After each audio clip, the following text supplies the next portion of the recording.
Mbak Marijan ngomong, terus ditranslate sama Mas Anto. Intinya adalah bahwa kita boleh mendaki Merapi, tetapi kita tidak boleh muncak. Kita hanya diizinkan sampai ke Kendit.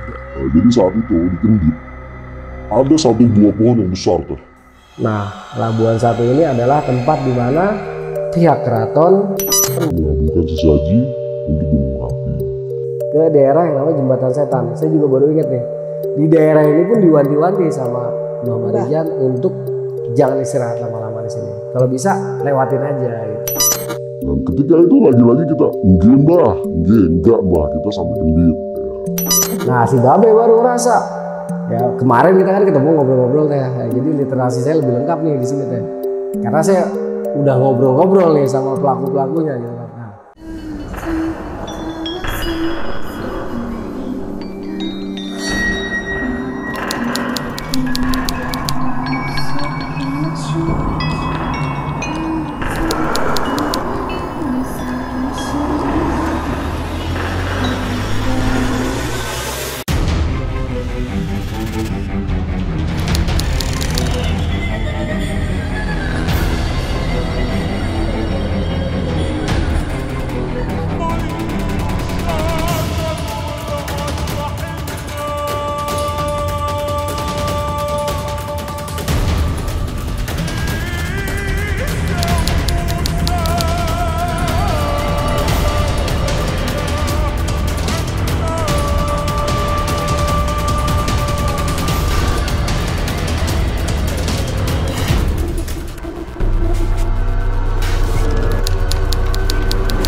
Saya langsung ketawa teh, ngakak.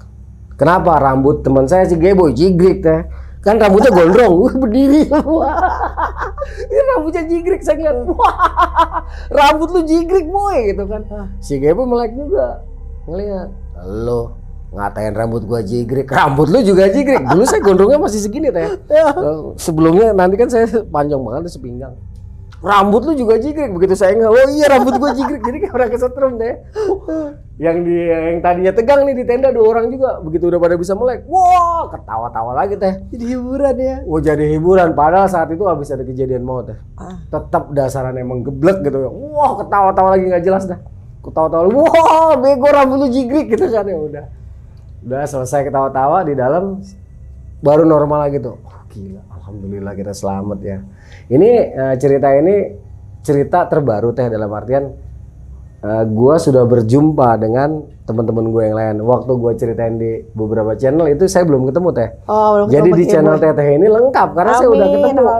Saya udah ketemu sama Geboy, sama Babe, sama anak saya udah ketemu. Mereka bercerita versinya masing-masing. Jadi saya rekam. Jadi setelah kejadian itu kita masih ketawa-tawa teh sekitar sampai Isya itu. Selesai Isya itu hujan terus teh. Hujan deras, deresnya. Nah begitu hujan deras itu kita di dalam dah tuh teh, tenda. Kan kita bikin bivak ya, di luar di atas tenda itu kita bikin bivak supaya kita bisa ngerokok kalau kita buka pintu tenda kan. Nah udah kita sambil masak, nikmatin hujan itu sampai sekitar jam 8 hujan berhenti. Itu masih ngerokok teh, masih santai. Tiba-tiba si Anang nyenggol.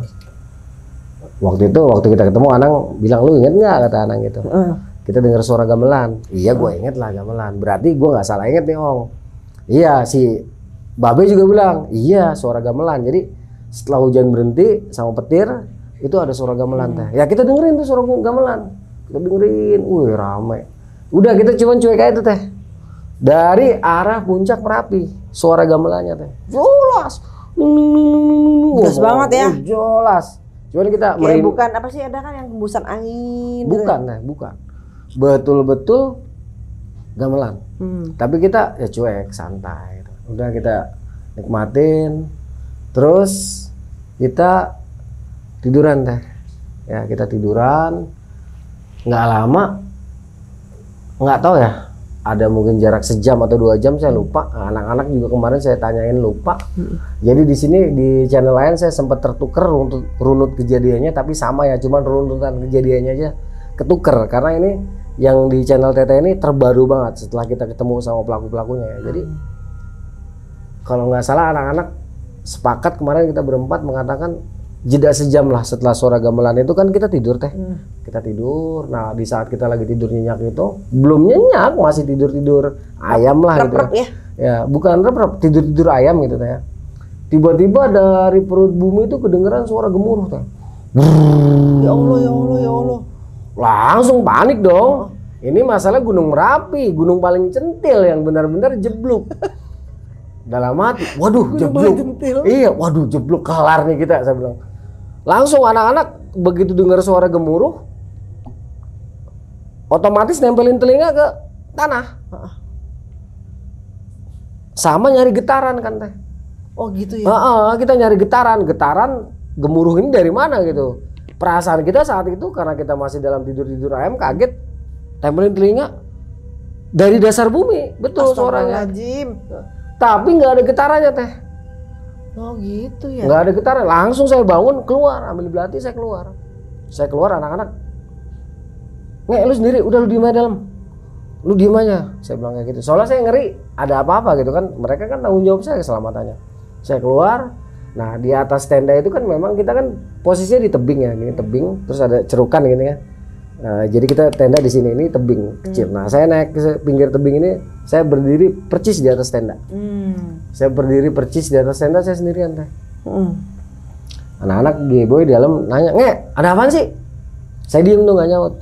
Terus si Anang sama G-boy, Anang sama Babe sama nanya, cuma saya diem aja. Terus nggak lama mereka nanya, saya bilang udah diem dulu, jangan ada yang keluar, saya bilang kayak gitu. Saya liatin ke atas teh, ke arah puncak Merapi itu saya liatin. Pertama saya ngeliat satu titik gitu teh, warna merah kekuningan. Terus dia gelundung satu gitu kan. Terus saya lihat satu teh 2 kali. Lama-lama lebih dari 1 teh, entah 3 entah 4 bareng ke arah selatan.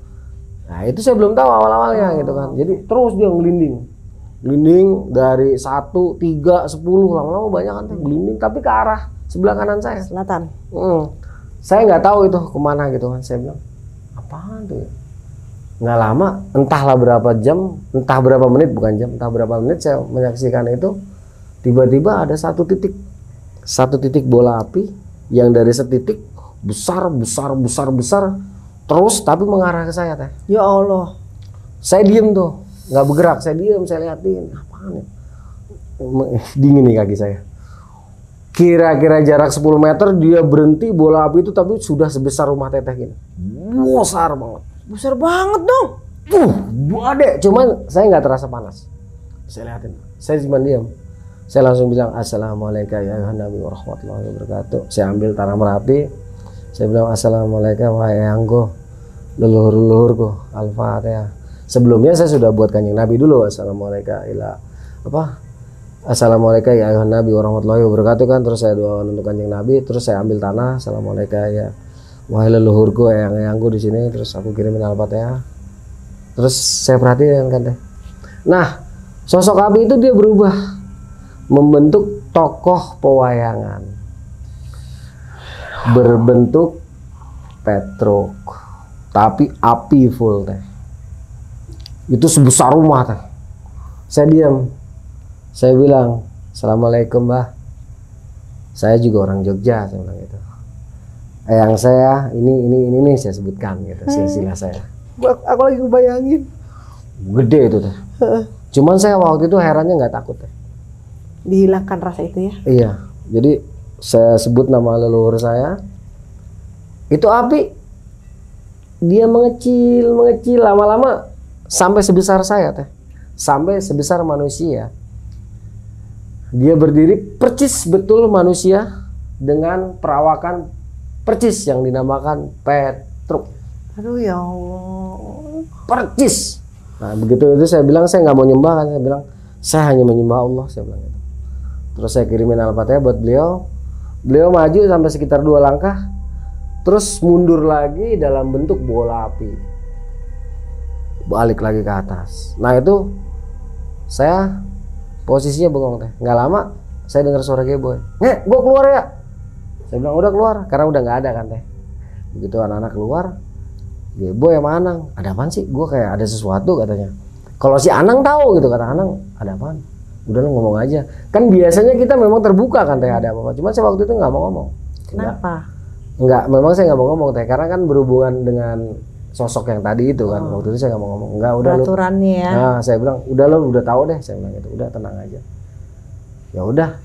Setelah kejadian itu kita sama-sama ngelihat itu Merapi jeblok bukan tadi? Enggak ada apa-apa. Aman ya?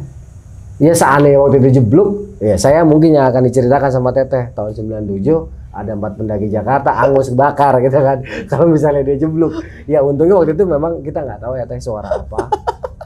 Apakah itu ada hubungannya dengan si sosok tadi ya, dengan suara bergemuruh itu atau kita nggak paham. Tapi berarti ketika beliau mau keluar ya, sosoknya apa itu gemuruh dulu ya. Gemuruh. Tapi nggak getar ya. Enggak getar, cuma suaranya. Kayak di dalam perut bumi. Gimana suaranya? Kayak gitu. Suara gemuruh teh. Tapi nggak ada getaran. Kayak gempa gitu. Nggak ada gerakannya. Nggak ada sama sekali. Jadi suaranya gemuruh. Gede juga dong energinya. Gede banget ya. Mungkin ya itulah, kalau mungkin bukan takdir saya untuk hidup, mungkin saya selesai kali waktu itu. Bayangin aja api segede rumah saya. Iya segede rumah Teteh. Gede banget ya apinya. Mungkin lebih gede kali. Sampai kayak ngeliatin nongak begitu. Sampai kayak menyentuh langit. Gede banget. Ya Allah. Bener-bener gede. Tapi inti apinya ya segede rumah ini. Jadi dia apa mungkin Mas Arya aja yang bisa ngelihat kali. Kurang tahu juga saya Teh. Yang sanggup atau gimana ya? Mungkin juga karena kan ya seperti saya bilang tadi, biar teman-teman nggak menduga-duga, saya masih punya terah di Jogja gitu kan, dan terah itu memang jelas ada silsilahnya kan. Nah, jadi mungkin karena itu juga Teh. Ya, mungkin kalau nggak itu ya selesai juga saya gitu. Lah namanya nggak seperti itu.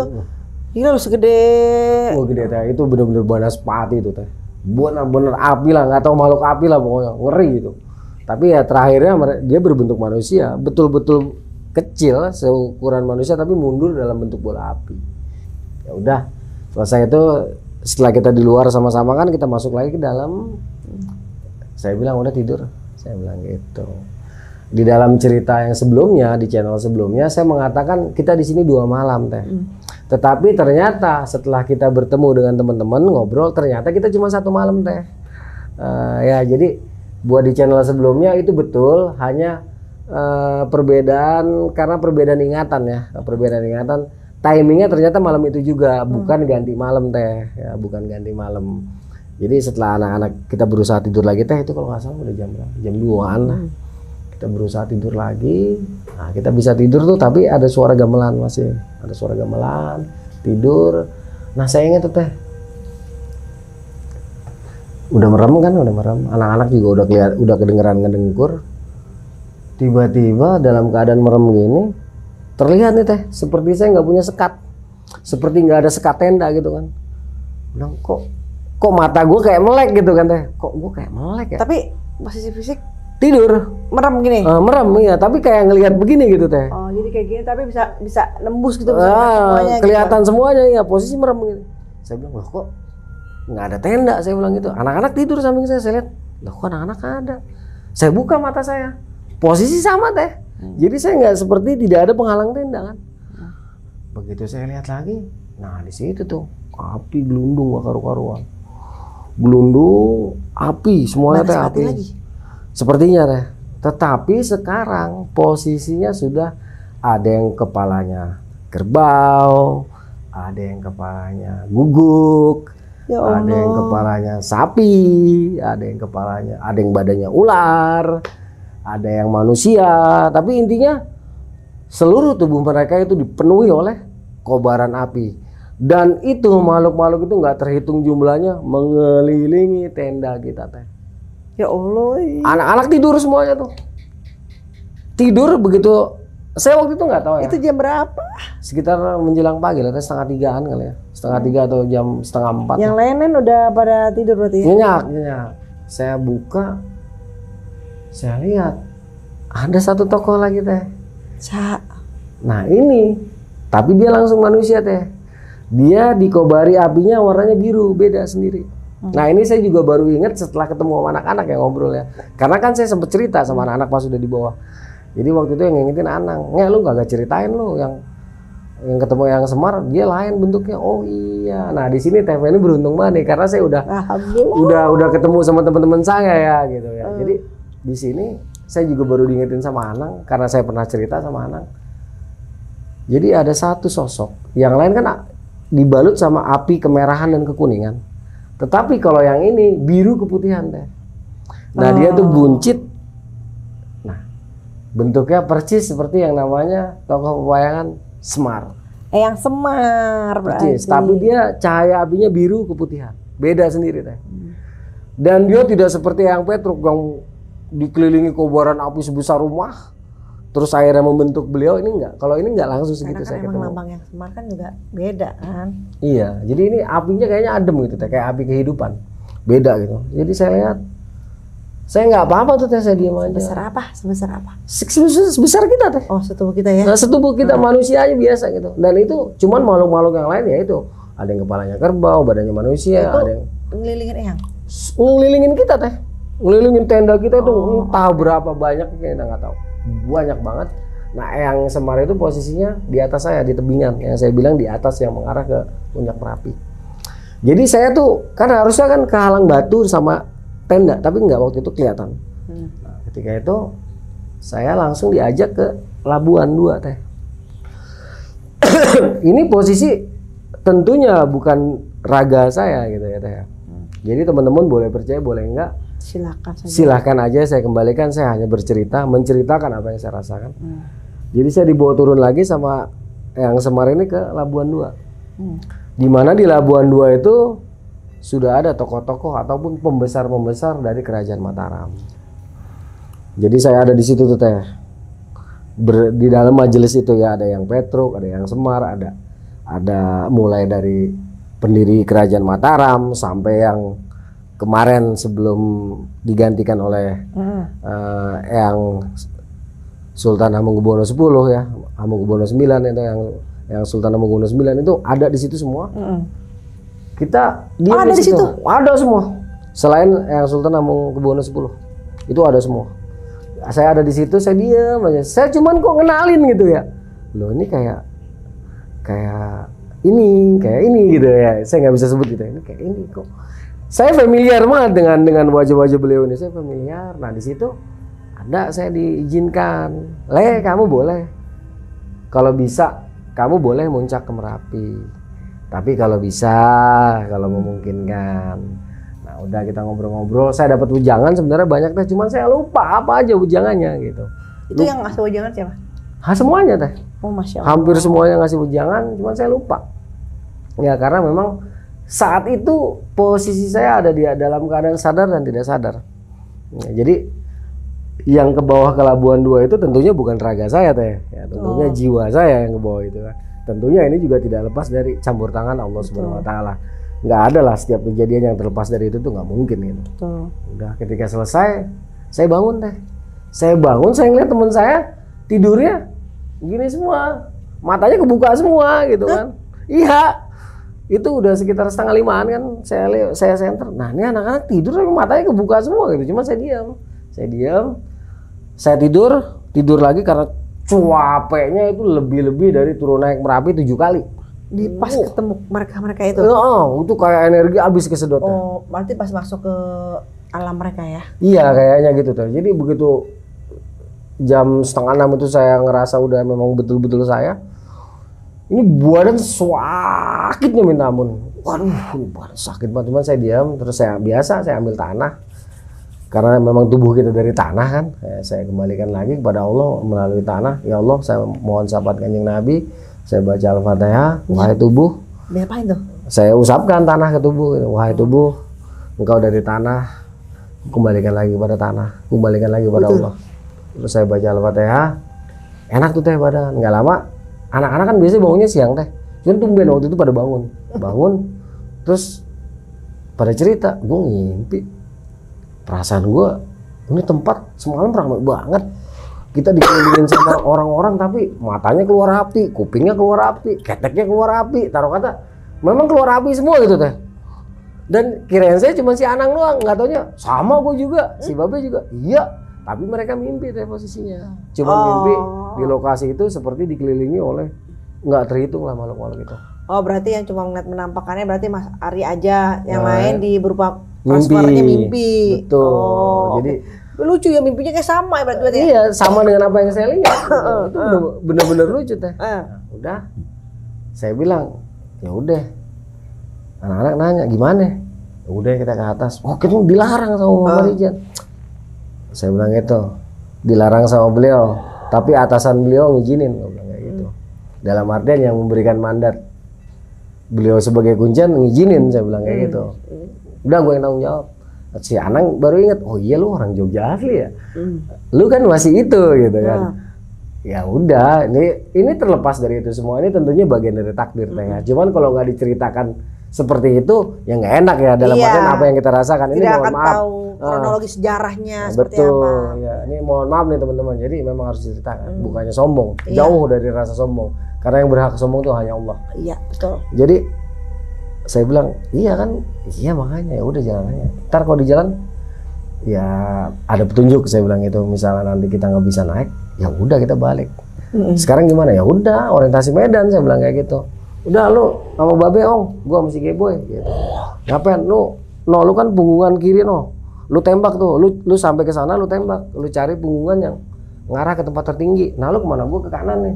Gua mau nyebrang, ada satu aliran lahar teh kita mau seberangin. Nah, kita waktu itu Solo itu sekitar 20 meter, kita turun tebing curam, itu nggak pakai alat sama sekali, naik turun tebing nggak pakai alat. Nah, saya melipir ke situ karena saya mau ngambil punggungan yang ada di kanan, setelah sungai itu, setelah sungai lahar. Ya udah, Anang bergerak, saya bergerak, perjanjian 1 jam balik. Ya udah, masing-masing nih, saya sama Geboy jalan ke kanan, turun, ya kita solo rappelling, solo rock climbing.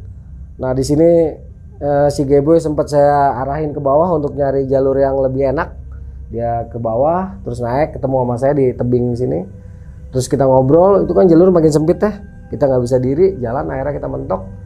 Ya udah nih punggungan bisa ke arah puncak. Terus saya lihat si Anang udah ngibarin bendera ini, bukan bendera sih. Waktu itu 97 kan cuma ada 3 warna partai teh ya. Jadi kebetulan dia bawa salah satu. 97 pas lagi deket-deket pemilu lah kalau nggak salah itu 97. Iya, pemilu kalau nggak salah 97. Jadi dia bawa salah satu bendera partai yang warna kuning. Oke. Nah, untuk penanda gitu. Saya lihat, wah, bendera kuning noh. Udah pasti si Anang nih yang ngibarin, karena kan emang saya suruh ngibarin untuk posisi gitu kan. Udah begitu dia dapat posisi, saya dapat posisi. Kalau saya pakai marka waktu itu teh, pakai pakai tali plastik. Kita tanda-tandain jalannya yang tadi kita lewatin. Udah kita turun, ketemu, kita briefing. Anang laporan, mentok di depan gue nggak ada lagi punggungan.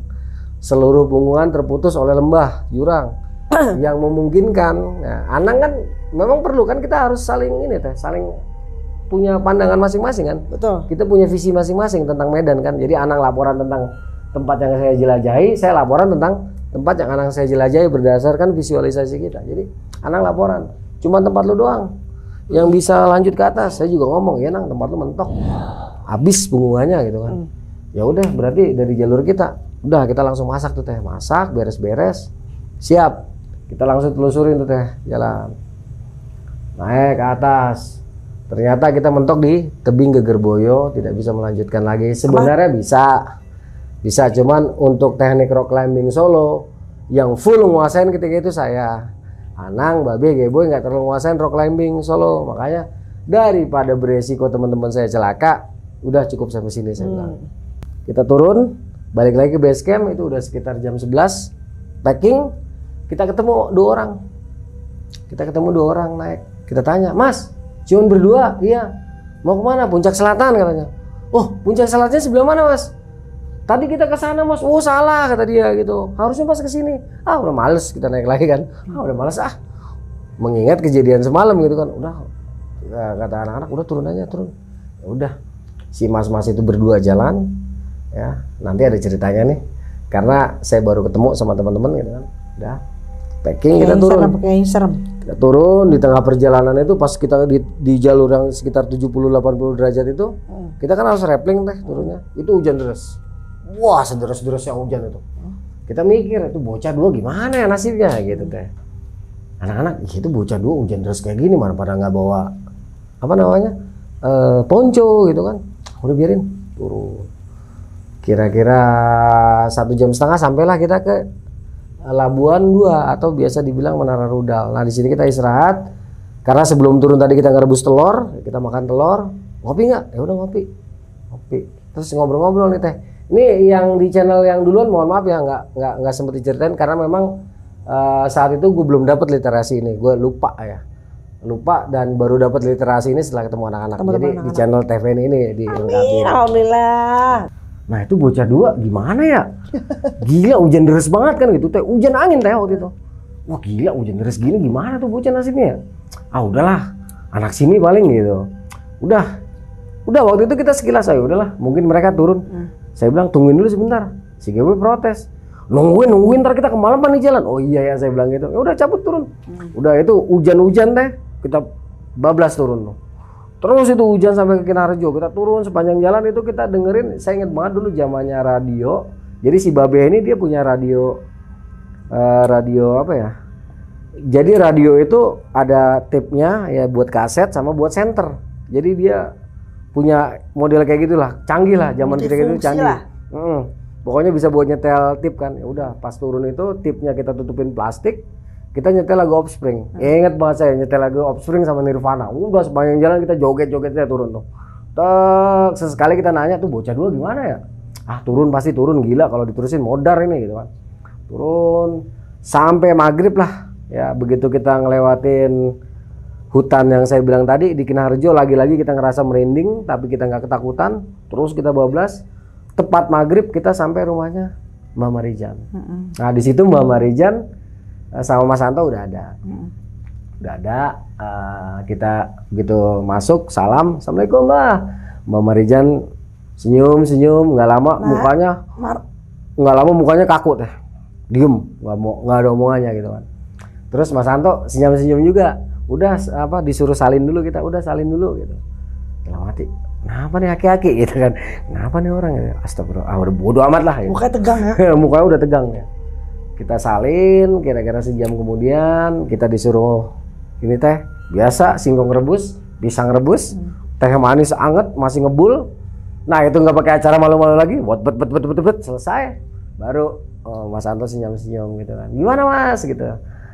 Sampai Kendit aja kan? Iya Mas, sampai Kendit doang. Wah bagus. Gimana Merapi? Wah keren jalurnya mantep paten apa gitu ya. Udah kira-kira kita ngobrol 1 jam nggak lama Mbak Marijan senyum terus ngomong pakai bahasa Jawa. Ya kita nggak ngerti kan bahasa halus. Terus kita kan bengong tuh, cuman udah feeling nih udah nggak enak. Kayak ngerti nih. Feeling gue nggak enak. Terus nggak lama Mas Anto bilang, Mas, kalian ini kan sudah dilarang sama Mbak Marijan, nggak boleh lebih dari kendit. Lebih dari kendit mesti ada masalah. Tapi ya untungnya kalian nggak apa-apa. Emang kenapa Mas? Udah jujur aja Mbak Marijan tahu. Terus dia ceritakan sama Mbak Marijan, saya ketemu ini, saya ngelihat ini, saya kesambar petir. Itu diceritakan kecuali yang orang dua. Yang kita lihat naik. Tadi itu naik ya. Ketika kita ketemu di Kendit itu nggak diceritakan. Jadi Mbak Marijan almarhum itu tahu detailing kejadian yang saya alamin sewaktu saya ada di Kendit. Ya Allah. Baru dia senyum-senyum. Kata dia orang Jogja kembali ke Jogja tapi nakal, taruh kata-kata gitulah. Tapi untungnya nggak apa-apa.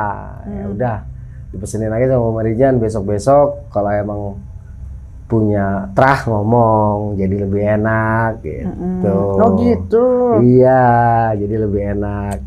Saya diem aja, nggak ada yang mau ngaku punya terah gitu, kita diem aja. Udah selesai. Pokoknya intinya Mbak Marijan itu tahu aktivitas kita. Kok hebat banget ya? Iya, betul teh. Jadi dia tahu kita sampai ke Gegerboyo mentok. Tahu. Dia detailnya tahu ya. Detailnya nih, diceritakan. Jadi saya kurang ingat, pokoknya intinya diceritakan sama dia bahwa di Kendit saya ngalamin ini, ketemu ini, walaupun tidak 100% benar, tetapi 70 sampai 80% Ya, lumayan dong. tepat. Iya, itu mengarah ke Nah. perfect. Mbak mah nggak ceritakan itu benar sosok yang Petruk. Enggak, dia nggak menceritakan itu, tidak menceritakan betul itu yang Petruk, betul itu Tapi yang Semar. Mas juga cerita tentang ketemu itu. Enggak. Jadi ini cerita dari beliau ditranslate sama Mas Anto bahwa kalian itu sudah melanggar perintah saya. Nah, jadi kalian waktu itu makanya kesambar petir, makanya dengar suara ini gemuruh gitu, makanya ketemu makhluk-makhluk api. Dan kalian kan sampai ke Gegerboyo. Habis itu kalian nggak bisa lagi kan naik. Ya intinya ya bisa dikatakan ya 70-80% itu benar. Hampir sama dengan apa yang kita alami. Udah kita diam aja, kemaluan kan kita diam. Ngambil bos salah. Iya kan. Udah karena waktu itu udah malam ya, udah kita capek banget, udah sekitar jam 8. Udah nggak tahan ngantuk, akhirnya kita dipersilakan istirahat. Dalam hati ya, kalau inget ya, Mbah terima kasih banyak buat teman-teman, tolong kirimin Al-Fatihah untuk almarhum Mama Rijan karena memang beliau baik sekali, betul-betul orang yang bertanggung jawab, berdedikasi untuk warga Kinarjo dan warga Jogja pada umumnya. Nah, kita kirimkan dulu ya Al-Fatihah buat beliau ya. Jadi malam itu kita berpikir, ngobrol gitu, gila nih aki-aki kok ngerti gitu ya. Ini mohon maaf, ini bahasa kita ya, bahasa kita saat itu ya. Ngerti ya, padahal kan dia nggak ikut naik ya. Dalam artian kita bergibah. Kan anak muda. Kita bergibah. Kalau sekarang udah paham ya. Iya. Wah, gila ya, bisa ngerti ya. Lu sih, apaan? Lu. Lagian Mbak Marijan dibohongin. Lalu lagian pada mau ngikutin gua. Wah, pokoknya kita seru datang ngomong bisik-bisik di dalam rumah Mbak Marijan. Singkat kata, tidurlah kita teh. Tidur nyenyak. Besok pagi anak-anak bisik-bisik. Tanyain. Itu yang 2 orang. Oh iya. Karena kan begitu kita sadar tuh pagi-pagi kita bangun, kita nanya kan, Mbah, ngelihat ada yang izin naik nggak 2 orang gitu kan? Nggak ada yang naik. Loh, masa Mbak? Ada Mbak 2 orang naik. Kita ketemu di Kendit, saya bilang gitu. Kata Mama Rijan, nggak ada yang izin ke sini. Terus kita ingat, waktu awal-awal itu kan Mama Rijan bilang bahwa ada 2 orang yang hilang pada tahun yang sama kan. Tapi belum diketemukan. Tapi kan waktu di awal-awal kita datang kan Mbak Marijan ngomong tuh ya, bahwa ada 2 orang yang hilang kan. Iya. Jadi kita tanya loh, Mbak, serius Mbak kita ketemu orang di atas 2 orang. Mbak Marijan senyum-senyum aja. Wis gak apa-apa katanya. Udah gak apa-apa katanya. Udah kita beres-beres biasa teh manis, singkong rebus, pisang rebus, sikat, kelarin. Ngobrol-ngobrol lagi, kita minta maaf sama Mama Rijan, terus kita pamit. Terus sepanjang perjalanan kita ngomong, itu yang 2 orang siapa ya? Oh, ada kira-kira kayak gitu teh. Jadi yang 2 orang itu yang hilang. Perkiraan kita adalah orang yang hilang yang diceritakan oleh Mama Rijan. Karena situasi dan kondisi di saat kita melakukan pendakian atau di saat kita bertemu mereka itu mustahil untuk melakukan pendakian di Medan Merapi. Ya kira-kira kayak gitu teh. Kok waktu bertemu, saya penasaran yang 2 orang itu. Waktu ketemu di lokasi sama 2 orang, emang perawakannya nggak ada yang mencurigakan? Nggak ada teh. Oh manusia. Maksudnya apa wajahnya atau bagaimana gitu? Nggak ada. Percis kayak kita bersih. Dia nunjukin jalan. Oh salah mas, jangan ke sana, harusnya lewat sini. Dia nunjukin jalan? Cuman kan waktu itu kita masa iya balik lagi, malas gitu. Jadi dia ngajak tapi nggak seperti ngajak, cuman bikin penasaran kita kalau jalur yang ini bener gitu. Cuma waktu itu kita nggak mau ikut karena kita udah capek. Udahlah biarin. Kalau ikut gimana ya? Nggak ngerti itu makanya teh kalau ikut. Berarti gimana. bahaya juga ya kalau ketemu-temu kayak begitu di jalan, misalnya mengarahkan kayak begitu juga bahaya juga ya. Iya, kita harus lihat situasi dan kondisinya, makanya logika kita masuk nggak kalau manusia dalam keadaan badai, angin, medan terbuka, petir, kok dia mengarah ke puncak Merapi? Nggak mungkin gitu. juga. Nggak Jadi tetap kalau ketemu hal kayak gitu ya untuk sahabat kiamat, jadi harus logika juga bermain ya, Mas ya. Jadi kita karena kita pendaki gunung, gila Medan kayak gini, situasi seperti ini, kondisi kayak begini, nggak mungkin ini manusia bisa bertahan. Karena apa? Cepat angin, air, dan dingin. Kalau udah jadi satu kesatuan itu malaikat maut ya. Malaikat maut. Pastilah ada bahaya banget. Udah sejengkal lagi kita mendekati kematian kalau kita nekat. jalan di tempat kayak gitu. Makanya waktu itu kita untungnya nggak ngikutin naik teh. Dan ini memang nggak ada di channel-channel lain karena memang ceritanya tidak selengkap setelah saya ketemu dengan rekan-rekan saya. Jadi ketika turun ya udahlah, tahulah siapa mereka itu. Mungkin yang diceritain sama almarhum Mbak Marijan kali. Sorry Mas. Itu jaraknya mereka hilang dengan kamu berangkat. Itu jarak cuma 3 bulanan deh, 3 bulan, 4 bulan baru. Masih anget dong. Iya, masih baru. Nah, jadi 97 kan memang hilangnya. Itu mereka naik dari Selo tapi mencoba nyebrang ke arah Kaliurang, tetapi malah hilang. 2 orang, percis yang kita temukan juga 2 orang. Itu teh. Ketemulah di atas, Ya. bersilaturahmi. Kita ketemu di Kendit gitu. Kita di Kendit. Soalnya gitu ya. setelah kita semalaman, harusnya kan mereka turun.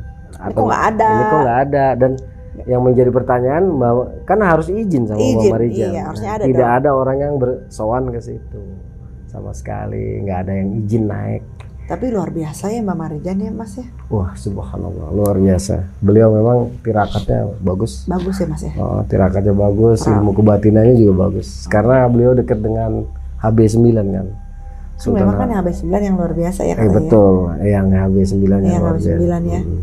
Makanya kalau ketika kemarin itu kan beliau tuh memang nggak mau turun ya Mas ya, benar ya.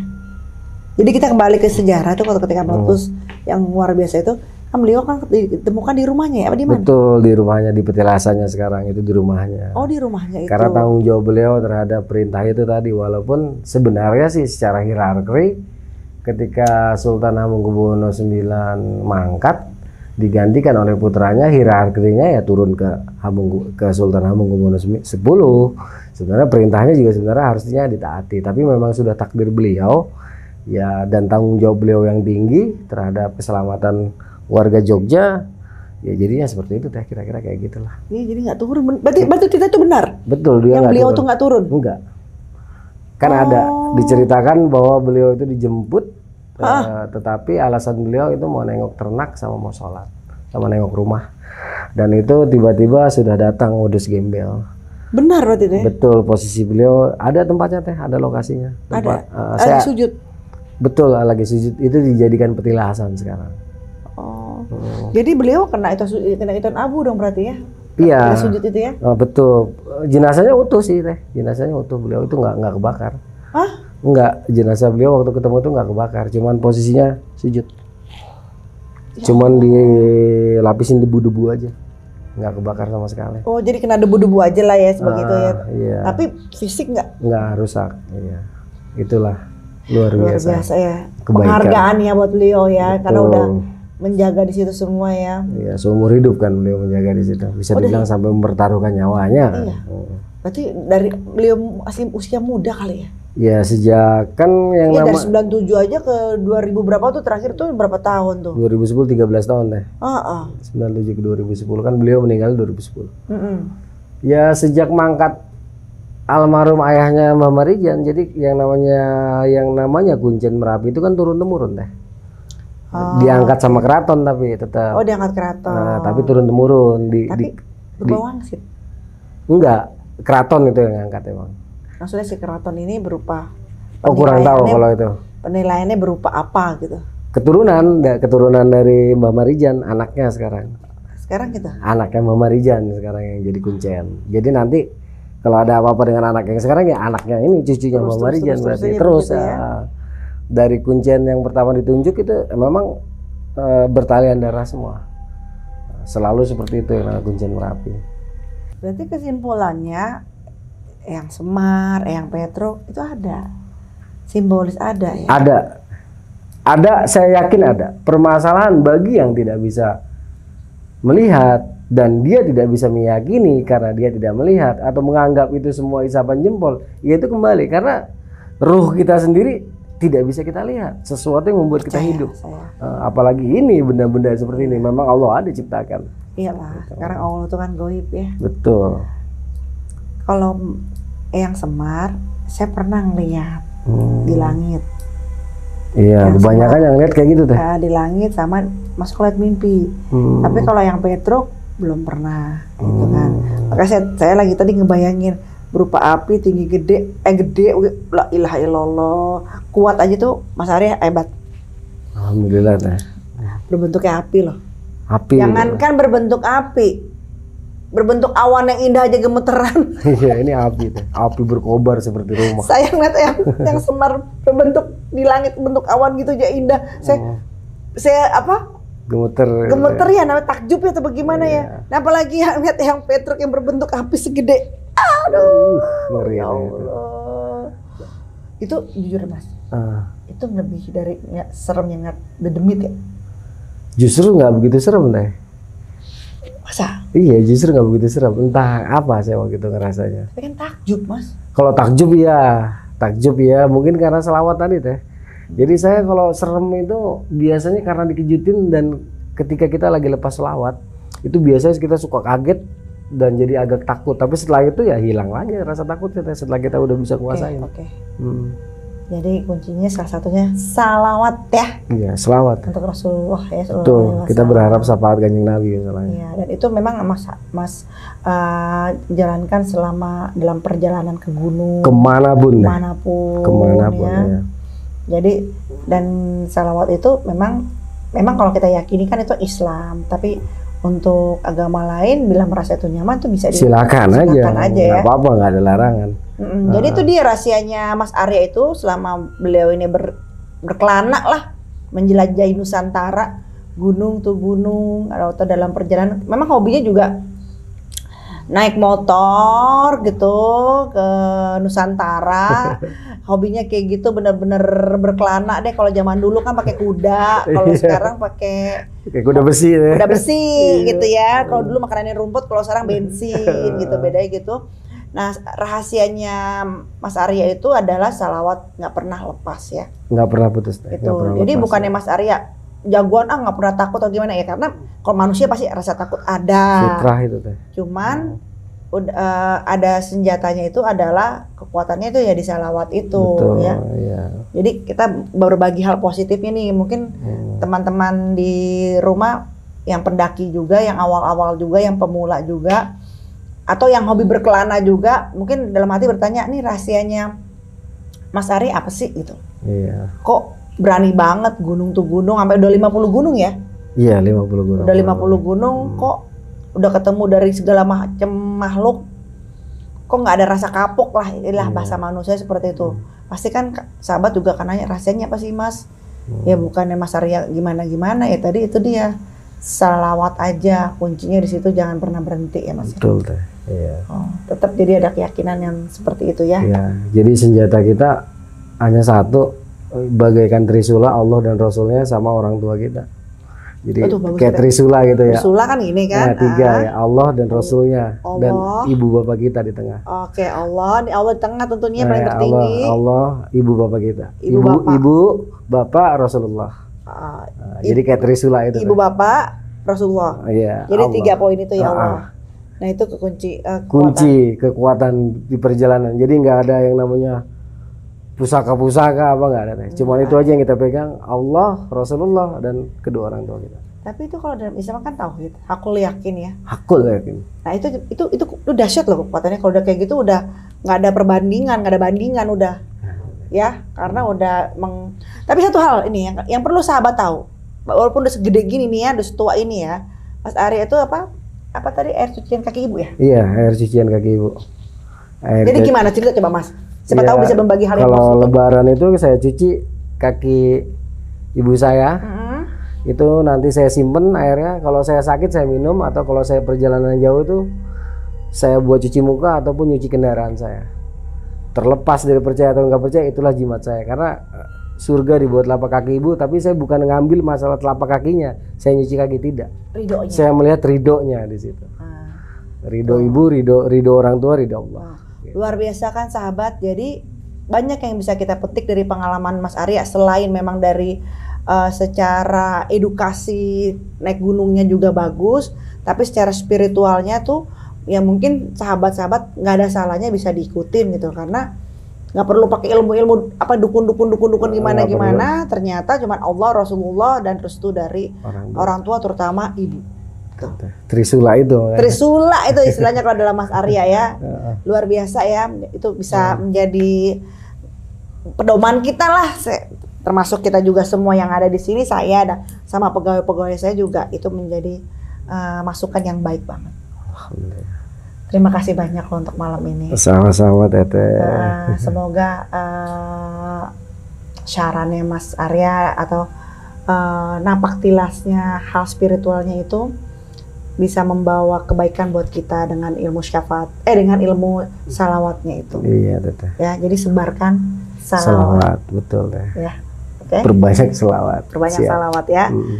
Ya pokoknya terus berkelana, temukan hal-hal yang baru dan berbagi cerita kepada kita semua. Yang pasti harus Mas Arya harus sehat walafiat. Amin ya rabbal Dan alamin. semoga selalu dalam lindungan Allah Subhanahu wa taala dan Rasulullah sallallahu alaihi wasallam. Amin. Sehat yang panjang, rezekinya juga panjang. Amin ya Allah. Ya, Allahumma amin. cintanya juga panjang. Amin Allahumma amin. Baiklah sahabat kiamat, saya tutup dulu video malam ini. Nanti kita akan lanjutkan lagi video-video selanjutnya. Masih banyak video-video yang seru yang bisa saya persembahkan untuk sahabat di rumah dan dimanapun berada. Saya mohon maaf kata bila ada salah dengan Mas Arya. Sesungguhnya saya dan Mas Arya itu hanyalah orang biasa. Segala kehebatan hanya milik Allah Subhanahu wa taala. Oke. Sampurasun. Assalamualaikum warahmatullahi wabarakatuh. Alhamdulillah.